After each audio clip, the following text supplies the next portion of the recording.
Africa my continent, Africa my home. Se-Afrika kwe-South Africa sekwaZulu. IZulu leli district Solundi. Uyokhumbula umshophi owenzeke eGingindlovu. U-R66 ubheke M2.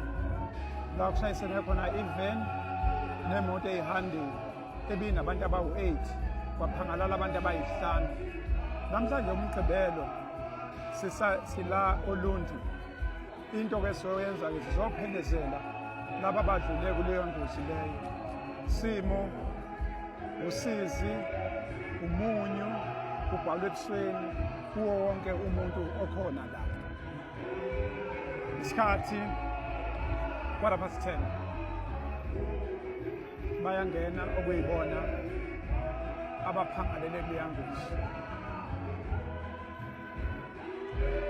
U-MEC wakwa-Transport usefikile. Kube yithimba elingabanikazi bemoto eyadala umonakalo lena van okuyiyona okusolakala ukuthi iyona eyashayisa leya moto sebefikile nabo. Ya isimo okuyisona namhlanje kumgqibelo isimo esikusona.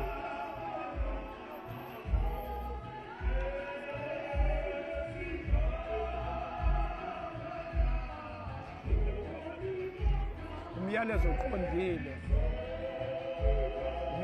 oqondile ukuthi umgwaqo usuphenduke inkemba elikhali, inkemba esika nxazonke, inkemba esika oyisebenzisayo. Yikho bekumele ukuthi umgwaqo siwuhloniphe, umgwaqo siwusabe, umgwaqo masongena kuwona kufanele ukuthi yonke into engakuphazamisa emqondweni ukuthi ingqondo yakhe ingabisemgwaqweni uyibeke eceleni. Isona simo esenzekalayo lesi uma kuwukuthi uthe uyongena emgwaqweni waphazamiseka ngokomqondo, uphazamisa noma yini engakuphazamisa. Umthelela wakhona kuba isimo esinjengalesi. Siyanxusa nje umuntu ozosebenzisa umgwaqo, umuntu osebenzisa umgwaqo. Umgwaqo unayo lento ukuthi ucishe ube ukufa nokuphila kwakho. Bekubalekile ukuthi yonke into esiyenzayo sihloniphe umgwaqo.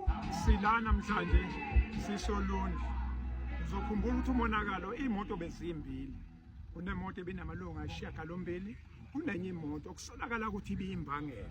Kodwa ke angizukugeqa amagula, bakhona abazosithatha through besichazele ukuthi lenye imoto yayisukaphi bona bangobani. Eduze kwami kunomnumzana uSiyama Dlala uzoyichaza Madlala hlokohloko. Tshela abantu base-Afrika sila namhlanje sisenkundleni yesililo sizophelezela abantu ababhubhe lapha u-R66 eDokodweni. Awu ubani? Tshela abantu. Africa my home. Usiyabonga Madlala lona usihlalo kaSAFTA, executive chairman kaSAFTA, okuyinhlangano yabalimi imoto etholakale ukuthi nayo ibandakanye engozini isuka kwaSAFTA. Silapha nathi ngokuthi besingeke sithule sibaleke sicashe singazi sizothini ngoba ingozi udriver sesingamthuma ukwenza ingozi. Babesuka kwenye idepo behambisa udriver mangizwa kodwa ke kushuthi umgaqweni zenzeka izinto lokho sokushiyela kwabomthetho. Kodwa nje sitha sokhala nomndeni nayizolo futhi sifikele ekhaya emndenini basamukela kahle abantu bakwaNtombela. Nginamahloni ngoba kulento enjekana le kwamina ngivele ngibe emotional, angazi ngaduduza ngithini. Kodwa ngithi kodwa ngosami lezi ingozi ezingaka kufuneka imikhuleko, kufuneka imikhuleko. Liphumile siphumile isitha idemoni liphumile lifuna impilo zabantu ngeke khona okubo kwenzakalayo. Esibonga kakhulu sibonile ufika izolo ngeke sadala ukuthi nifike niphethile. Esikudalile lokho kuba asimile ukuzodalula lokho. Kodwa into esiyiphawulile nifika izolo ebusuku nikhona namhlanje okuvelayo ubuntu ukuthi ingozi yenzeka. Ingozi sungayiplanile, ingozi sungayisophile. Ikakhulu ke nina njengabaphathi niyalandela elithi inja ibambela umnini noma ngabe bekwenzekeleni kodwa ukuzovela nje ubuntu ibonile inhlanganisa amehlo no-MEC namhlanje kanye inhlanganisa amehlo nemindeni lokho siyagqugquzela kakhulu ukuthi noma ngabe konakele kangakanani kodwa leli linzile ubuntu ikhona esihamba nayo ngoba ubuntu ikhona okusiphethe kwenye nesibindi sithole kuwe kakhulu ukuthi ngiyazi ukuthi umuntu ube iwona lo moya kaNkulunkulu okuthumayo ukuthi ukwazi ukulapha ngesikhathi sidingana lesi ukuthi nathi sincele kuwe ukuthi size sibe la sila bekubhlungu sisaba singazi noma sofika hebezwe kube inkinga kodwa njengoba sisho asithumanga simthumanga ukwenza ingozi driver namanje sikhala kanye na umndeni ukuthi sithi uNkulunkulu ukubhandishe ngobhebhanda kamoya awududuze siduduzele sonke nje eSouth Africa kuyibi siyabonga kakhulu ngokumadlala siyabonga ukuthi uhlalo phakathi wenza la ngazikhona uyaya ayomela siyabonga thank you so much thank you abakadlukula dledle wombangazitha uNkulunkulu ke udala amacebo enze ngendlela yakhe umuzi wonke nje wakhona la eMjiba siyawubingelela ngentobeko suku uNkulunkulu alaziyo hlelebela ngendlela yakhe kuNkulunkulu njengoba sesishilo uNkulunkulu ke unemkhuba omuhle ukuthi afike akuthathe akufundise into kodwa bese yakudedela ukuthi mosoyenze kahle kube ngathi bengekho indlela nje asebenza ngayo uNkulunkulu kunjalo ke nendaba yasemhlabeni ngicabanga ukuthi lo mndeni unembuzo lo mndeni uyazibuza ukuthi engabe kwenzakaleni and kunama stages ke nami ngibongile udadewethu umekwazi ukuthi ayimele into yakhe imbokodo kamagayisa kinamandla ngoba la kamahlobo sikhona insizwa kodwa kusukuma imbokodo yakhuluma kahle uyabona ukuthi uNkulunkulu wanikeza umuntu wesifazane ukuthi esizalweni sakhe for 9 months kuhlala umuntu amkhiphe lo muntu abese yamondla umkhulisi noma ngabe kuthiwa ukahlonga sibi ngisho kuthiwa ubandlululo liqine kangakanani balethela abantu namhlanje abayizinto nabomama abangolesine njalo bayavuka bathandazele wonke nje umuntu nodlula ngendlela bamcelela ukuthi uNkulunkulu engathi angamenzela umusa ukwabona ukuthi nasethuneni ngempela kawuse ibona bafike bayinikela bama bawubheka umsindisi sibuyele ngemuva insizwa silindile so Thomas silinde evidence sithi siyolinda nje ukuthi ayikuvuke ngempela yini uma ungayi-understand indaba yeyinseka ocabanga nje umuntu othola ukuthi uma izulu lizoshintsha ngenxa yokuthi walimala alitshele ukuthi hayi lizokhithika sinjalo ke inseka umuntu wesifazane kuba njalo kuyasika nje uma kunesimo esikanje noma ngabe kuthiwa kwenzakaleni kodwa kusuke kuzosika kuyena so kuba njalo hlele eduze kwayo imbokodo lapho ngiyabona ukuthi bathwele yabaqinisa so ngiyafisa ukuthi niqine umndeni wakithi uJesu emhlabeni wayenzela ukuthi agcwalise iministry yokuthi abe uNkulunkulu ophelele aphinde abe umuntu ophelele futhi so asizwe zonke nje igaba zihambe yonke idimension singakhali ukuthi hey utshwala bethu bayatshoda ngoba ufika emhlabeni wabakhona enyameni wafika aba umuntu ukhuluma amagama anzima uthi ngangilambile nangiphakela ngangisejele nangihambela bayazibuza ukuthi uJesu ngoba kazaboshwe nje asimkhumbuli futhi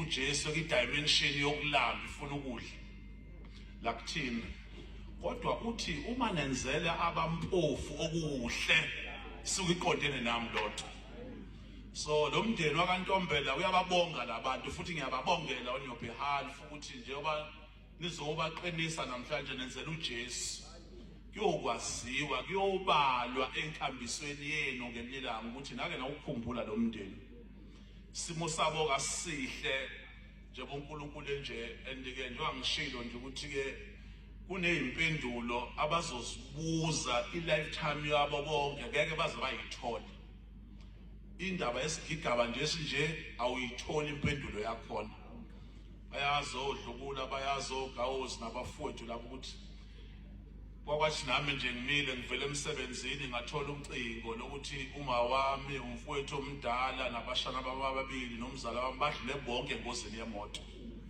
Ngosuku olulodwa angazibuka nje imkhumbi kanje yonke. Into ke ebanzima bangazithi ukuthi ngenkathi sebufika ubuhlungu lo mndeni njengamanje bazama ukwenza into very difficult. Uzama ukuthi akhalele uma wakhe, azama ukhala indodana yakhe, azama ukhala indodakazi, azama ukhala usisi wakhe kanye kanye. And it's a very skewed equation ayibalanseki.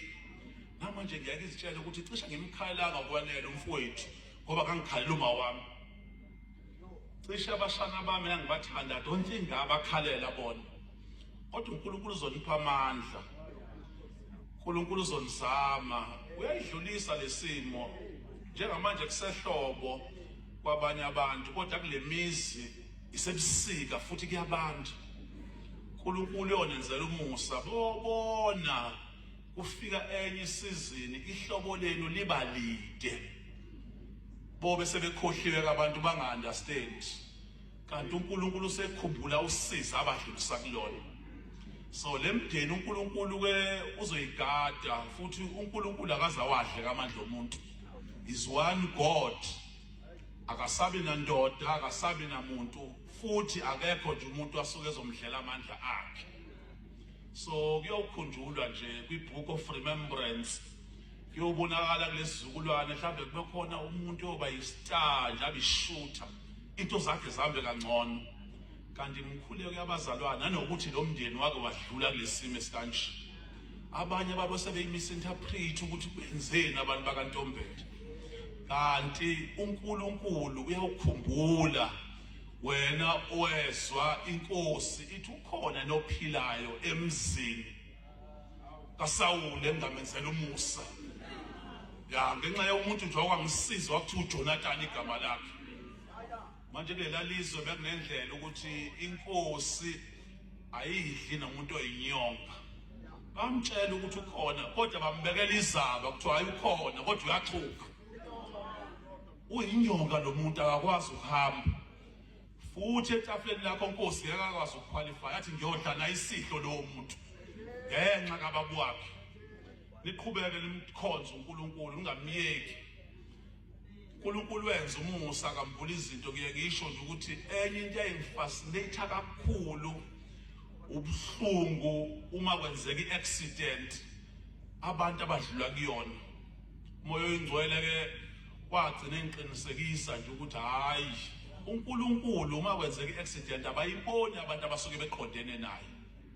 Sebevezi ufakazi kaningi ke ukuthi usuke sebathathile uNkulunkulu. Futhi uyabaprotector obheka izikhawu mokwangena emotweni ukuthi kangaka uthola mhlambe bowukhathele. Uthola nje mosuke 19 ebusuku before udlule kule ndawo eJames Nxumalo ikhona la uthola ukuthi awukhumbuli ukuthi ufike kanjani kahle kahle ondini. uNkulunkulu usuke kuveza lonto ukuthi nasebuthongweni kuyaprotect. Ingelosi ziqhubeka zidrive imoto yakho. Usenzela umusa kanjalo kuNkulunkulu ukuthi ngiyanazi ukuthi ngicabanga ubuhlungu. uNkulunkulu was there. Wawenza futhi umusa. Wayicabanga indaba yalemizi ukuthi isimo sakhona senjalo sizoduduza nje. Ngathi emekwenzeka lesehluko sesilithumile ithimba likaMabheleni ngathola ucingo komunye wabafowethu uDokotela uMadlala. Ngicabanga ukuthi bakhona nabo la. Uthi Duma siyafisa ukuthi sikuphelezele mfowethu siyalazi usizi lakho. Kodwa umuntu obedriver leyo moto imoto yassociation wethu akaSAFTA. Siyafisa nathi ukuthi sibe khona emndenini siyobheka sixolise nje. Angazi noma ubaba Madlala ukhona la ngaphakathi uhleli ngakuphi nethimba ahamba nalo. Bathi bazocela nje ukuthi babe ingxenye bathi hey bayasaba ngoba bayalazi usizi.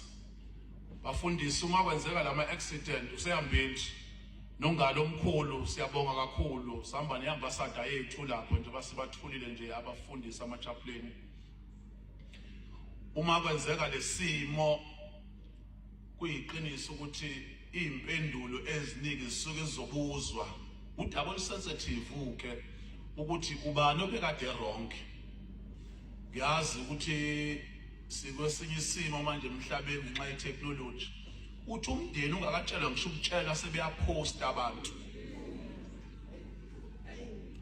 into yokudlula komuntu emhlabeni bekuyaye kubhalwe ama-telegram ilandwa indoda ezimayini ifika isuswe emayini ingatshelwa ukuthi hayi kunento egijimile ekudinga ekhaya manje umuntu udaba olusensitive ngalendlela uvele umuntu afuna ukuthi enze a breaking news uzosho udaba olubucayi kangaka siphila nalolu daba ikhona ke imphumela umndeni yakamahlobo ngalolu daba ithimba la RTMC naka transport banalo kodwa akulona udaba esenimemeza siyolitshela nje umndeni at the right time okwamanje sifisa ukuthi umndeni ududuzeke ngenxa ukuthi trauma inama stages sifuna umndeni uhambe le stage difficult sokuthi ba internalize ukuthi lenzekile lo daba njengoba umzwile nje udadewethu ukuthi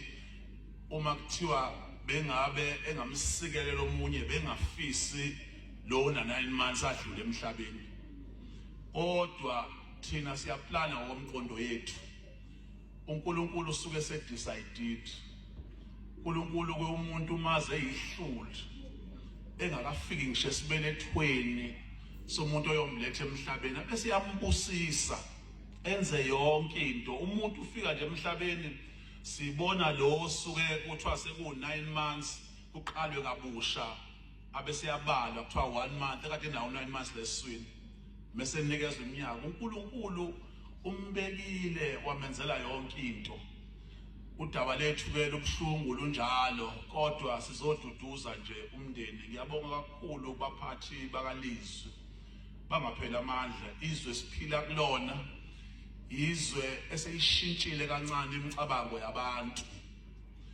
unabantu nje uthola ukuthi uphiwe yonke into uNkulunkulu wamnikeza yonke into kodwa lo mandla awasebenzisele ukuthi abulale abantu unomuntu othi eyinsizwa yakwabo ngokomthetho kodwa arape noma dlwengule oma bethu nogogo bethu nezingane so isimo esiphila kusona so uma kuhleliwe kanje siyakhumbuzana nje ukuthi ke sasidalwe ihlukile thina ezimzwelayo umuntu siqhubeke sonake lwamndeni siqhubeke sibe nabo ngemkhuleko kuyiqiniso ukuthi abanye bethu nje uma kusuka la seyingena leyamkhumbi siyophindela emakhaya ethu kodwa bona izothi mehle imizimba bakhumbula ukuthi nade bezamazamisa iviki lonke kufanele babiyele emakhaya lapho ke isona sikhathi esenza ukuthi wazi ukuthi uNkulunkulu owakudalayo